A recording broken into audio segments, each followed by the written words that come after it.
아시아에서 두 개의 기적이 있다고 그럽니다. 중국이 공산화된 것이 기적이래요. 그러고 대한민국이 공산화 안 된 것이 기적이랍니다. 저 중국 사람들은 원래 돈벌이 좋아하고 실용적이고 해서 공산주의가 잘 먹혀들지 않는 나라입니다. 그런데 모택동이라는 그 군사적 천재가 등장하는 바람에 공산화가 됐고, 한국이 공산화 안 된 것은 이승만 그리고 미국 덕분이죠.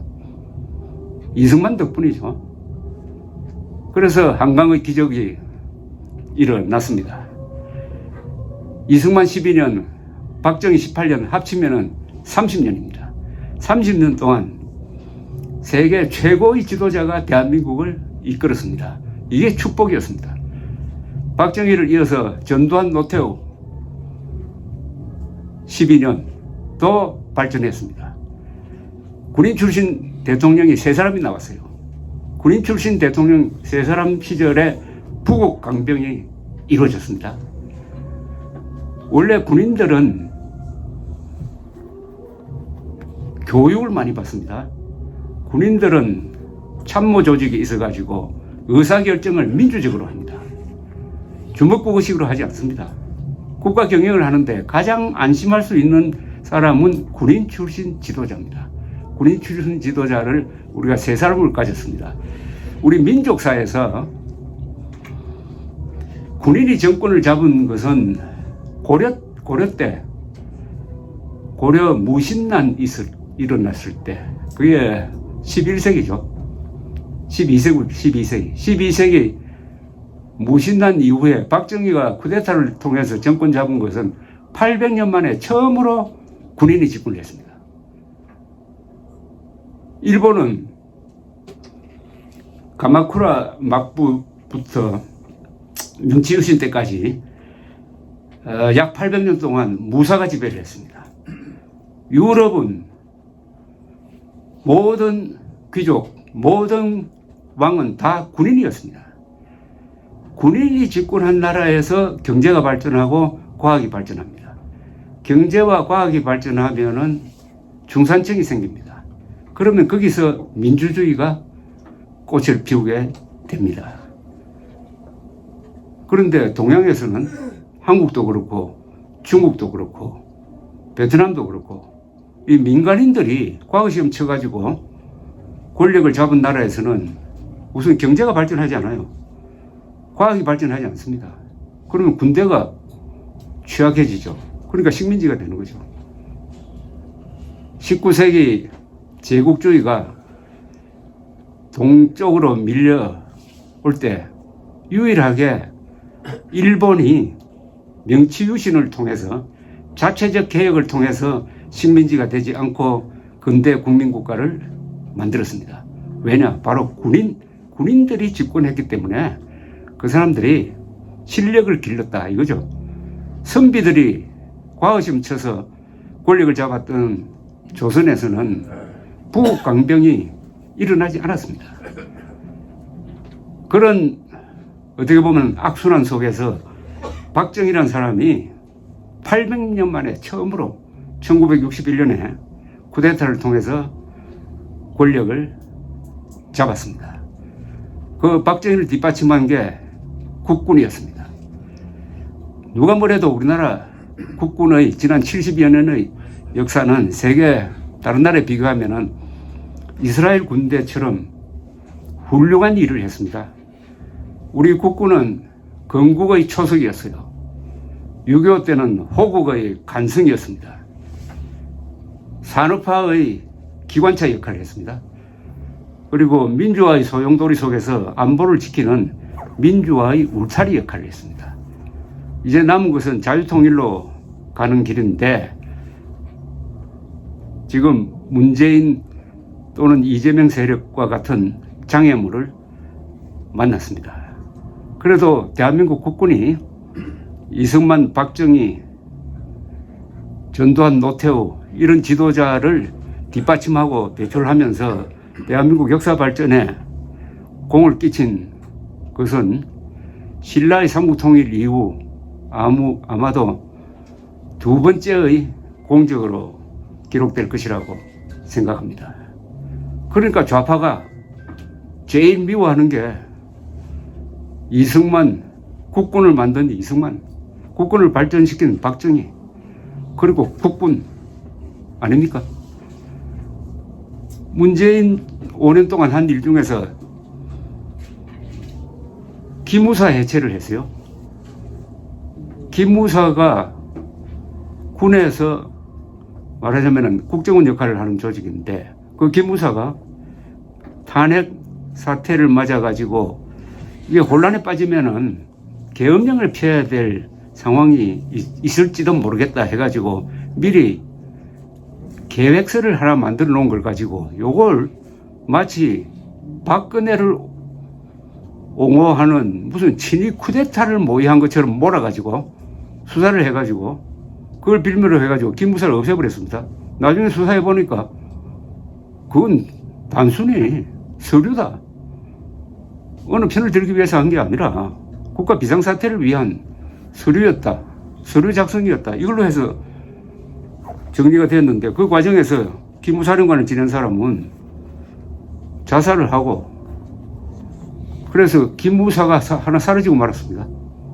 기무사는 그렇게 만들고, 국정원은 아까 원운석 이야기했지만은 김일성주의를 실천하는 조직으로 만들려고 하다가 정권이 바뀌는 바람에 되지는 않았지만은, 이런 짓을 해도 국민들이 덤덤하게 있다, 무감각하다 하는 상황에서 이 자리에서 박정희를 이야기하게 되었으니까 새삼 박정희라는 존재가 소중하게 느껴집니다.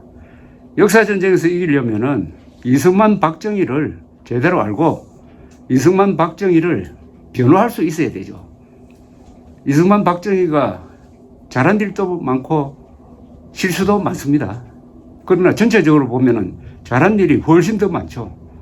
그러면 못한 것을 덮어야 됩니다. 정치라는 것은 가능성의 예술입니다. 정치는 공상이 아닙니다. 아니, 불가능한 걸 막 공상해가지고 막 그림을 그리기 시작하면은 그건 정치가 아니죠. 정치는 현실에서 하는 겁니다. 현실은 얼마나 제약 조건이 많습니까?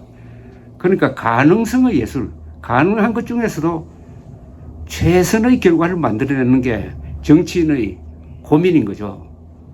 이승만 대통령 보고 왜 당신이 있을 때 한일 국교 정상화 안 했느냐 하는 것은, 이승만 대통령 시절에는 한일 국교 정상화를 하면은 한국이 일본의 식민지가 된다는 걸 너무나 잘 알고 있었으니까 우리 시대에는 안 된다. 다음에 다른 지도자가 나와가지고 힘이 좀 붙었을 때 한일 국교 정상화를 한다는 게 이승만 생각 아니었겠습니까? 그러나 한일 국교 정상화를 하라고 압박을 넣는 미국 입장에서 보면은 이승만이 미워 죽죠. 그래서 결국 한일 국교 정상화는 현실적인 조건이 충족되었을 때 박정희 대통령 시절에 이루어질 수 있었던 것입니다. 그래서 정치는 가능한 조건 내에서 최선의 결과를 만들어내는 것이니까 이승만 박정희가 실수한 게 얼마나 많았겠습니까? 그런데 그 실수는 다 이해할 수 있는 실수 아닙니까? 6.25 때 남침당했을 때 이승만이 왜 먼저 서울을 버리고 도망갔느냐고 자꾸 이야기를 합니다. 아니, 이승만이 그럼 포로가 됐으면 끝나는 거 아닙니까? 그러면 끝까지 서울에서 항전해가지고 포로가 되라는 이야기 아닙니까? 물론 남쪽으로 내려올 때 국민들에게, 시민들에게 좀 알려가지고 잔류하는 사람이 좀 적도록 만들었으면 좋겠죠. 그러나 남침당한 이승만 대통령이 버틸 수 있었던 것은 물론 미국의 참전 약속이 있었기도 하지만은 이승만의 권위가 국군을 단결시켜가지고 우리는 남침당하고도 부대 단위로 항복하지 않았어요. 질서정연하게 후퇴를 했습니다. 그런 거는 이야기 안 하고 도망간 것만 이야기한다 이거죠. 박정희를 이야기할 때 유신을 이야기를 합니다. 유신, 박정희 다른 건 다 좋은데 유신 선포는 잘못했다고 이야기를 합니다. 그건 맞습니까? 박정희 유신 7년 동안에 정치적 자유가 언론 자유가 제약된 건 사실이에요. 그 전보다도. 그러나 그 7년 동안에 박정희 대통령이 뭘 한 겁니까? 중화공업을 건설하기 위한 국력의 조직화, 능률의 극대화를 한 거 아닙니까? 요건 혼자서 다 먹고. 그래서 오늘날의 대한민국이 존재하는 거 아닙니까? 그때 만들었던 6대 중화공업, 조선, 자동차, 전자, 비철금속, 제철, 석유화학, 이게 오늘 또 대한민국 먹여 살리고 있는 거 아닙니까? 유신을 해가지고 정치 코스트를 줄였기 때문에 가능한 거죠. 그러니까 박정희 대통령이 술 한잔 드시면은 내가 죽거든 내 무덤에 침을 뱉어라 이런 말을 했습니다. 제가 박정희 전기를 쓸 때 그걸 제목을 뽑았는데 내 무덤에 침을 뱉어라. 내 무덤에 침을 뱉어라.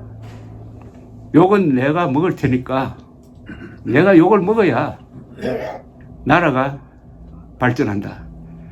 그럼 박정희 대통령이 국민들 인기를 생각해가지고 1972년부터 79년까지 우리가 지금 누리고 있는 이런 언론 자유와 이런 선거의 자유를 주었더라면 어떻게 되겠습니까? 경제 발전할 수 있었겠습니까? 없었죠. 정치 코스트를 줄이려면은 유신과 같은 독재 체제가 불가피했다. 이렇게 판단하면 됩니다. 독재가 무조건 나쁩니까? 독재는 어떤 나라에서도, 어떤 상황에서도, 어떤 시대에도 무조건 나쁜 절대 악입니까? 독재가 무조건 나쁩니까? 그러면은 세종대왕 독재 안 했어요? 세종대왕을 누가 선출했습니까? 태종무열왕 독재 안 했어요? 태종무열왕이 민주주의를 했습니까? 그 시절은 독재를 해야 될 시기. 박정희 대통령이 1970년대에 그 유신체제를 독재라고 한다면 그래 독재 좋다. 그러나 그 시절에 독재를 했기 때문에 오늘날 이런 민주주의와 복지를 우리가 누릴 수 있다. 이렇게 이야기해야 됩니다. 아, 박정희 독재자 아니라고 이렇게 하면 안 됩니다. 독재했다. 뭐가 잘못이냐 이렇게 이야기해야 됩니다. 그때 당시에 독재 듣는 말이 안 맞지 않습니까? 먹고 살 때부터 독재가 있었습니다.